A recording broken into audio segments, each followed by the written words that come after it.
Apartment వాళ్ళ నుంచి department వాళ్ళు వచ్చామండి గురువుగారు.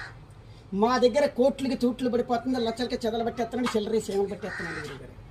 మీకేమన్నా డబ్బుకైనా దానికైనా ఏమన్నా లోటుగా ఉందని చెప్పండి, పగిలిపోయిన వాడి మీద 10 కోట్లు పంపించేస్తాను, మూతలే లారీ మీద 3 లక్షలు పంపించేస్తున్నాను. 3 మురికాయల కడిగి కూర్చుంటే 10 పంటకాల కడిగి వచ్చేస్తున్నాడు లోళ్ళు. మా దగ్గర బంగారం అట్ట మీద తీసుకొని తట్ట మీద ఆరేసుకుంటుంది అంత ఇంకిత పేలిపోతుంది, జిటికే తిరిగిపోతుంది, చెమిడి దేశిపోతుంది, జమ్మ జారిపోతుందని 1 నెంబర్ 1 కలపలు తెచ్చామండి. ఏమేమి కలప అనుకున్నారంటే బొబ్బస్ కలప, జిల్లెడి కలప, తుంగ తోలాలి, ఒరిగడ్డ వాసాల పైన గేద పేడ సాగు చేసేస్తున్నామన్నా.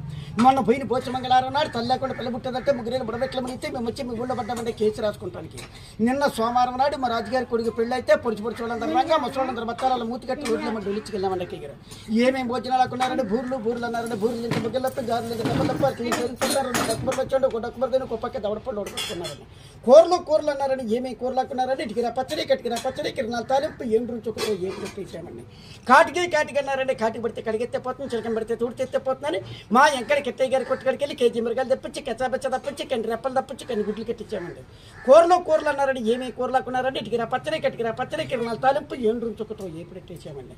నిన్న పొద్దున గుమ్మడికాయ అంత బంగారం కుక్క ముట్టుకున్నదని 7 పాలేరులో టేట్లో బారపించాను. మీరు మొత్తం మీకన్నా ఇచ్చిన గుమ్మడికాయ అంత బంగారం రాండి మరి.